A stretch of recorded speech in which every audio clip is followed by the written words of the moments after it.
आज हम atomic structure का लेक्चर नंबर 13 लेकर के आए हैं, जिसमें हम पाउली का अपवर्जन नियम, हुंड का नियम तथा अर्धपूर्ण व पूर्ण कक्षकों के स्थायित्व के बारे में चर्चा करेंगे।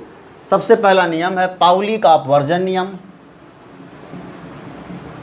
पाउली का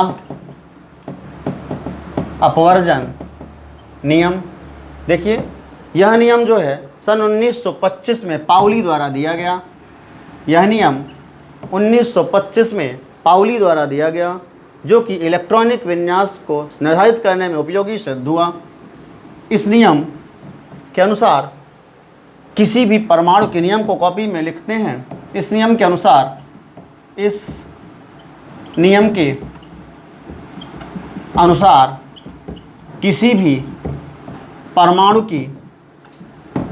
भी परमाणु की किन्हीं भी दो इलेक्ट्रॉनों की चारों क्वांटम संख्याओं के मान समान नहीं हो सकते यदि तीन क्वांटम संख्याओं के मान समान हैं, तब चौथी क्वांटम संख्या अवश्य भिन्न होगी। इसे कॉपी में नोट करेंगे। इस नियम के अनुसार किसी भी परमाणु की किन्हीं भी दो इलेक्ट्रॉनों की चारों क्वांटम संख्याओं के मान समान नहीं हो सकते। ये तीन क्वांटम संख्याओं के मान समान हैं, तो चौथी क्वांटम संख्या अवश्य भिन्न होगी। जैसे इसे हम उदाहरण द्वारा समझते हैं। जैसे हीलियम का एटॉमिक नंबर होता है 2। हीलियम 2 के लिए, जैसे हीलियम 2 के लिए यदि हम देखें तो हीलियम 2 का जो इलेक्ट्रॉन है ये 1s उपकोष में होता है, ये 1s में होता है। हीलियम में 1s कक्षक में इसके दोनों इलेक्ट्रॉन रहते हैं। तो पहले इलेक्ट्रॉन के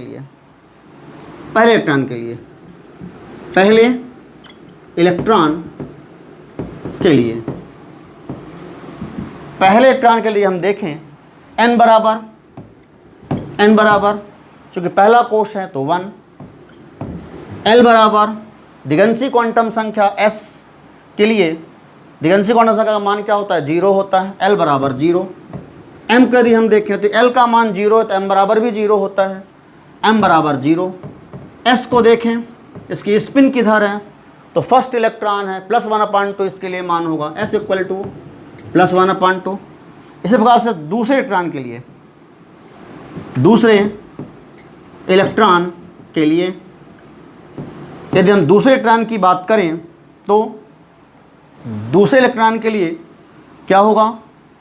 दूसरा इलेक्ट्रॉन पहले कोश में है, n बराबर 1, l बराबर s उपकोष में ही है तो 0, m बराबर भी 0।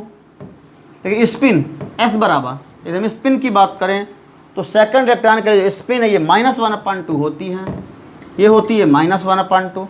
तो इस प्रकार से हम देख रहे हैं कि इन दो इलेक्ट्रॉनों के लिए तीन क्वांटम संख्याओं के मान समान हैं। n बराबर 1 फर्स्ट के लिए, सेकंड के लिए भी 1, l बराबर 0 दोनों के लिए, m बराबर 0 दोनों इलेक्ट्रॉनों के लिए तीन क्वांटम संख्याओं के मान समान हैं, किंतु जो चौथी क्वांटम संख्या इसके मान भिन्न भिन्न हैं। एक के लिए मान s = +1/2, दूसरे के लिए s = -1/2। तो इस प्रकार से जो पाउली का अपवर्जन नियम है, इसमें इसे आप ढंग से देख लेंगे। ये मोस्ट इम्पॉर्टेंट टॉपिक है, परीक्षा में आता है। तो पाउली का अपवर्जन नियम एक बार पुनः सुनेंगे। इस नियम के अनुसार किसी भी परमाणु की किन्हीं भी दो इलेक्ट्रॉनों की चारों क्वांटम संख्याओं के मान समान नहीं हो सकते। ये तीन क्वांटम संख्याओं के मान समान हैं तो चौथी क्वांटम संख्या अवश्य भिन्न होती है। इसके बाद हम देखते हैं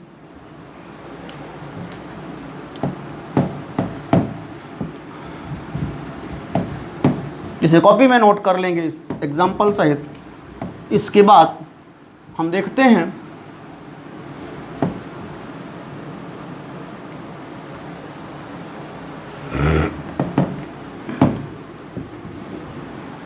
हुंड का उच्चतम बहुलता का नियम, हुंड का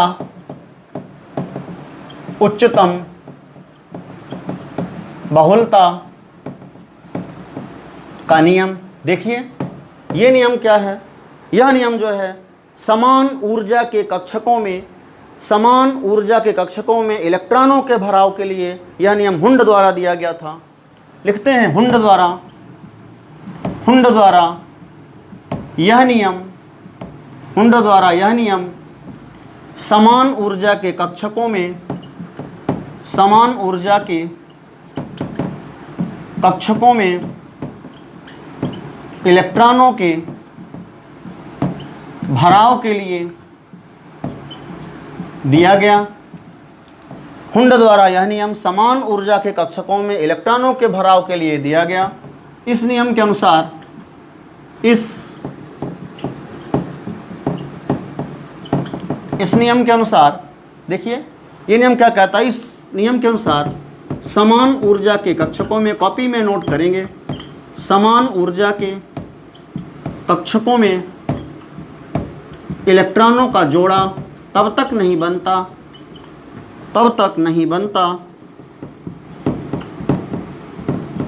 जब तक प्रत्येक कक्षक में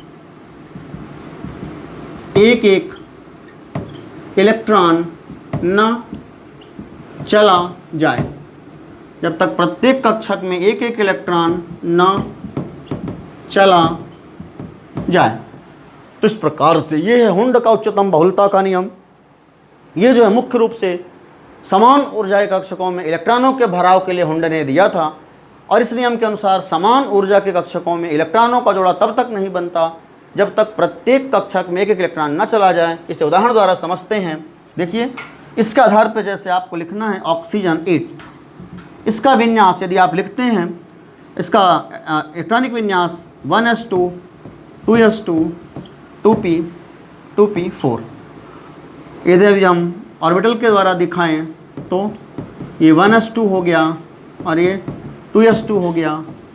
अब यहाँ पर देखिए ये तो इसमें एक ही कक्षक है, एक ही ऑर्बिटल है s भर 1s, इसमें केवल एक ऑर्बिटल है 2s भर। पर जब हम 2p की बात करेंगे तो 2p में 3 ऑर्बिटल हैं, 1 2 3, 2p में 3 ऑर्बिटल हैं, 4 इलेक्ट्रॉन हैं। यहाँ पर हम हुंड के नियम का प्रयोग करेंगे। ये समान ऊर्जा के तीनों कक्षक हैं, ये px py और pz। इनमें हुंड के नियम का पालन करेंगे। पहले एक एक इलेक्ट्रॉन सब में डालेंगे, 1 2 3, फिर इसकी पेयरिंग करेंगे, जोड़ा बनाएंगे। ये हुंड के नियम के अनुसार इलेक्ट्रॉन भरा गया है, जो सही है। हुंड के नियम से 1s 2s 2p, ये जिस तरह से अपन लिखते हैं विन्यास को, तो हुंड के नियम से होता है और सही विन्यास होता है। इसके बाद हम यदि हम ऐसा लिखते हैं 1s 2s और इसमें यदि हम कुल 4 इलेक्ट्रॉन हैं, यदि हम इस तरह से पेयरिंग कर देंगे तो गलत होगा और हुंड के नियम के अनुसार नहीं होगा। इस तरह का विन्यास लिखना गलत माना जाएगा। तो आपको समान ऊर्जा के कक्षकों में हुंड के नियम से इस तरह से इलेक्ट्रॉनों को भरना है। इसके बाद हम देखते हैं अपने अगले टॉपिक को। हुंड के नियम के बाद अब हम देखते हैं हमारा अगला टॉपिक है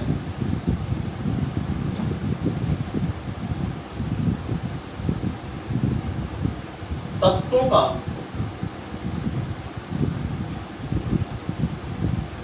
का इलेक्ट्रॉनिक विन्यास लिखना।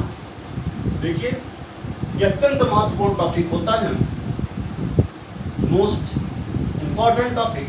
देखिए इसके पहले आप जो इलेक्ट्रॉनिक विन्यास को बोर-बरी के नियम से लिखते थे, जिसमें विभिन्न कोशों में इलेक्ट्रॉनों का भराव 2n² नियम से होता था। अब हम जो इलेक्ट्रॉनों का भराव है, विभिन्न कोशों में इलेक्ट्रॉनों का भराव है, वो जो है तो विभिन्न कोशों में कोशों के इलेक्ट्रॉनों के भराव जो है ये अफबाऊ नियम से होता है। और अफबाऊ नियम के आधार पर जो बढ़ती ऊर्जा का क्रम है, उस क्रम के आधार पर इलेक्ट्रॉन भरे जाते हैं। तो यहाँ पर मैं लिख रहा हूँ अफबाऊ नियम से अफबाऊ नियम से विभिन्न उपकोषों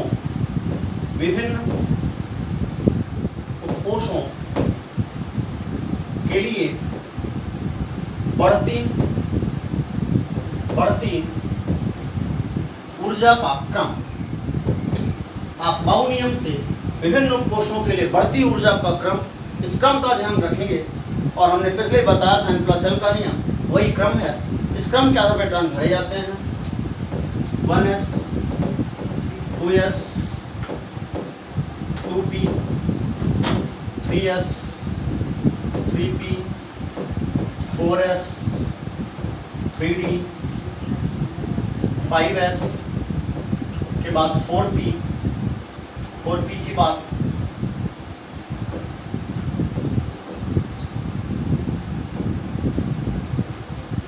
4p के बाद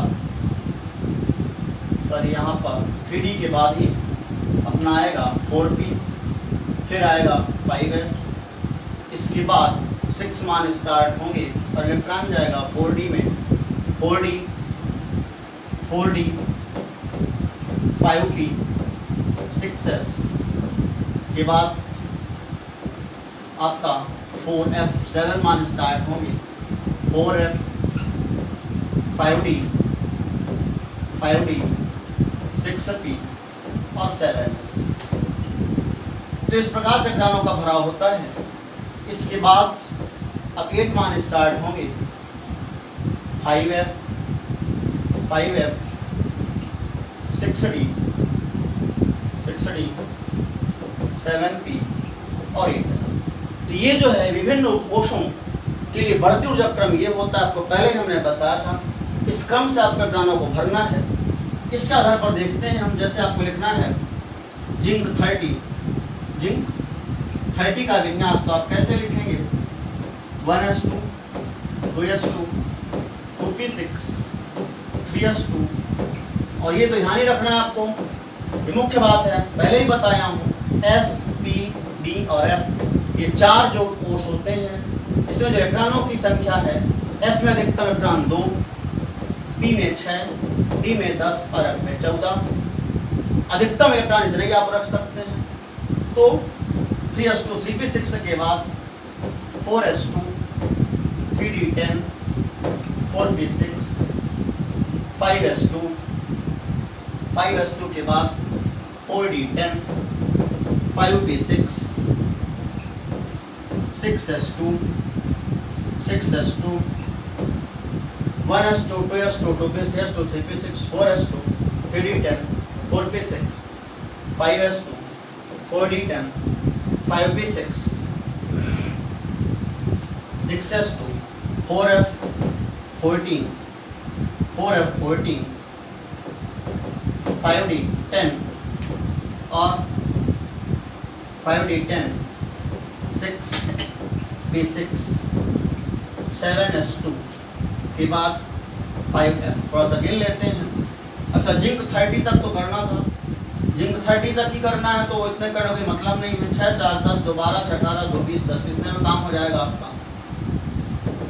6 4 10 2 12 6 18 2 20 10 30। जिंक 30 के लिए इतना ही है।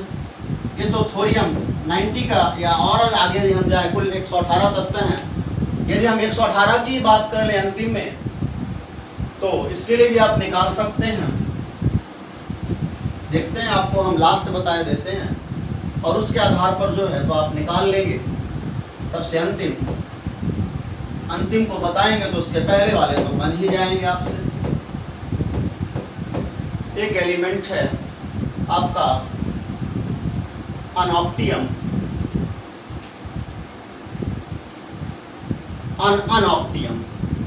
अनऑक्टियम एक एलिमेंट है जिसका एटॉमिक नंबर है 118 UNO 118। ठीक है, ये आवर्त सारणी का अंतिम एटम है, परमाणु है या तत्व है। इसकी यदि हम बात करें इलेक्ट्रॉनिक विन्यास की, तो 1s2 2s2 2p6 3s2 3p6 4s2 3d10 4p6 5s2 4d10 के बाद 5p6 4d10 4p6 4d10 5p6 के बाद 6s2 6s2 6s2 4f14 4f14 5d10 6p6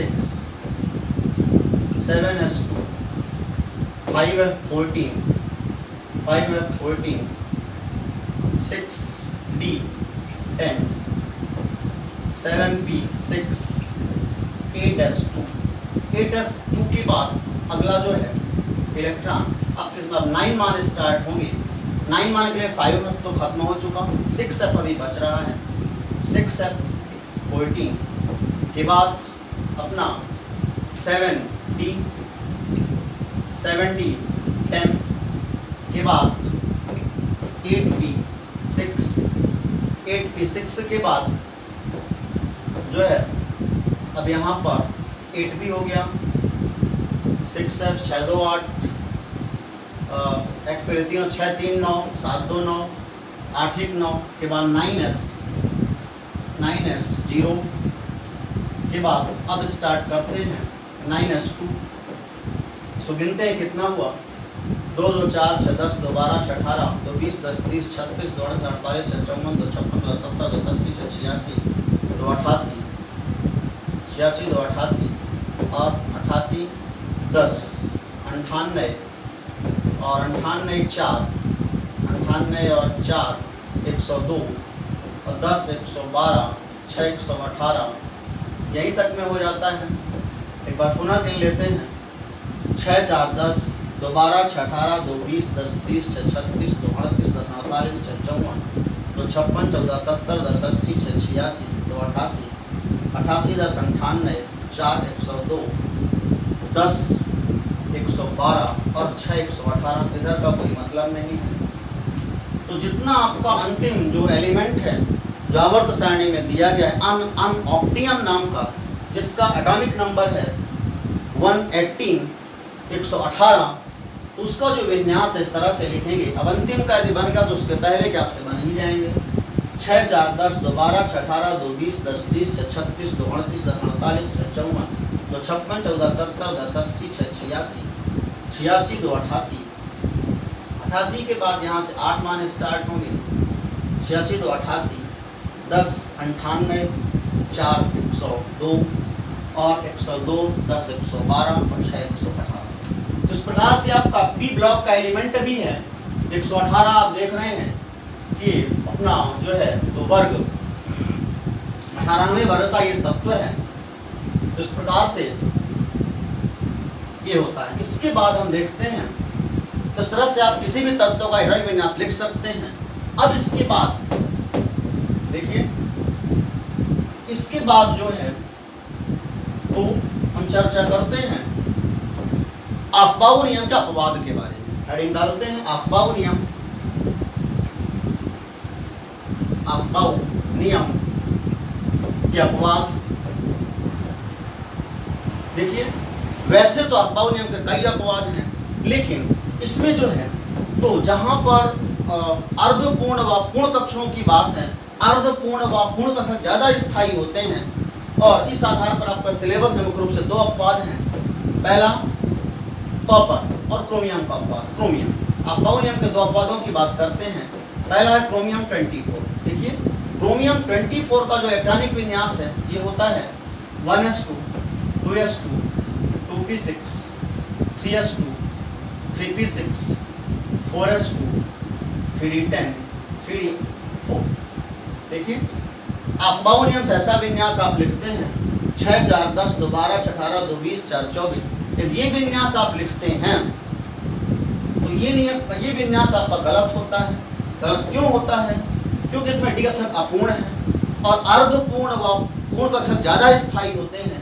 अतः आपको ऐसा विन्यास लिखना होता है 1s2 2s2 2p6 3s2 3p6 4s1, 4s में केवल 1 इलेक्ट्रॉन डालना है और इसको d5 करना है। इस प्रकार से 3d5 ऐसा आपको कर रहे हैं, विन्यास सही होता है। इसमें डी कक्षक जो है वो अपना अर्धपूर्ण है। तो इस प्रकार से कुल मिलाकर के d5 व d10 विन्यास जो है वो d4 व d9 विन्यास की तुलना में ज़्यादा स्थायी होता है। दूसरा अपवाद देखते हैं कॉपर का।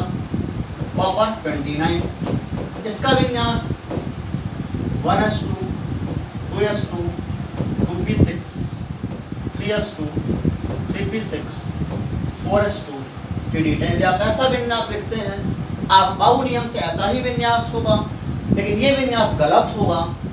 ये विन्यास यहाँ पर 3d9 देखिए 6, 4, 10, 2, 12, 18, 2, 20, 9, 29 ऐसा होगा आप बाउ नियम से, लेकिन ये विन्यास आपका गलत होगा क्योंकि इसमें डी कक्षक अपूर्ण है। डी कक्षक अपूर्ण है। डी कक्षक या तो अर्धपूर्ण हो d5 जैसे, या पूरा d10 हो, तो विन्यास ज़्यादा स्थायी होता है। अतः कॉपर का सही विन्यास ये होगा 1s2, 2s2, 2p6, 3s2, 3p6, 4s1 और 3d10। ये विन्यास ज़्यादा स्थायी होगा। तो इस प्रकार से ये जो दो हैं, ये दो मुख्य रूप से बाउ नियम के अपवाद हैं, क्रोमियम और कॉपर के। यहाँ पर जो d4 व d9 की तुलना में d5 व d10 विन्यास ज़्यादा स्थायी होता है। अब इसके बाद हम चर्चा करते हैं, ये दो मुख्य अपवाद हैं। इसके अलावा भी सिल्वर, पैलेडियम आदि अपवाद हैं आप बाउ नियम के, लेकिन इनमें भी आपको यही ध्यान रखना है कि कक्षक जो है उनको अर्धपूर्ण या पूर्ण करना है। इसके बाद हम देखते हैं आखिर ऐसा होता क्यों है कि अर्धपूर्ण व पूर्ण कक्षक ज़्यादा स्थायी होते हैं। क्वेश्चन कॉपी में नोट करें, क्वेश्चन आता है अर्धपूर्ण व पूर्ण कक्षक अपूर्ण कक्षक की तुलना में अधिक स्थायी होते हैं, क्यों? हेडिंग डालते हैं अर्धपूर्ण व पूर्ण कक्षक का स्थायित्व। अर्धपूर्ण व पूर्ण कक्षक का स्थायित्व देखिए, इसके लिए मुख्य दो चीजें जिम्मेदार होती हैं। अर्धपूर्ण व पूर्ण कक्षक अपूर्ण कक्षक की तुलना में अधिक स्थायी होते हैं, क्यों? इसका पहला कारण ये है कि सममित विन्यास अधिक स्थायी होता है। सममित विन्यास अधिक स्थायी होता है तथा अर्धपूर्ण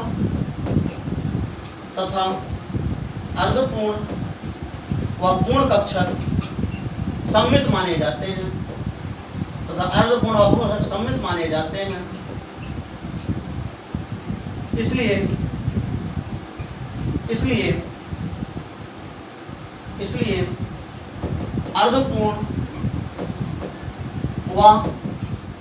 अर्धपूर्ण व पूर्ण कक्षक अधिक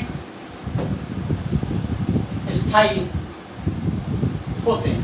देखिए, इसका पहला कारण है सममित विन्यास अधिक स्थायी होता है तथा अर्धपूर्ण व पूर्ण कक्षक सममित माने जाते हैं। इसलिए अर्धपूर्ण व पूर्ण कक्षक जो है वह अधिक स्थायी होते हैं अपूर्ण कक्षक की तुलना में।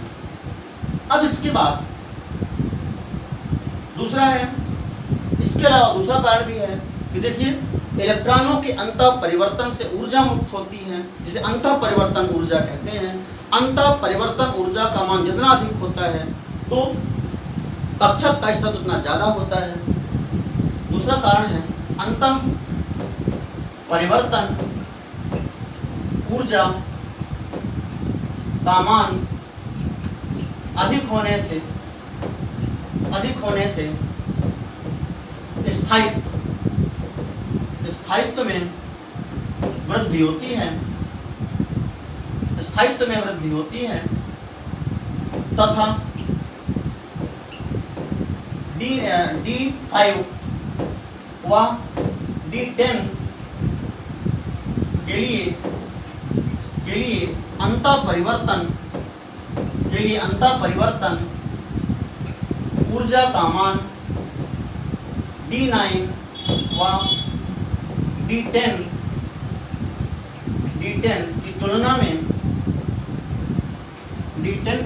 में अधिक होता है। इसलिए D5 व D10 विन्यास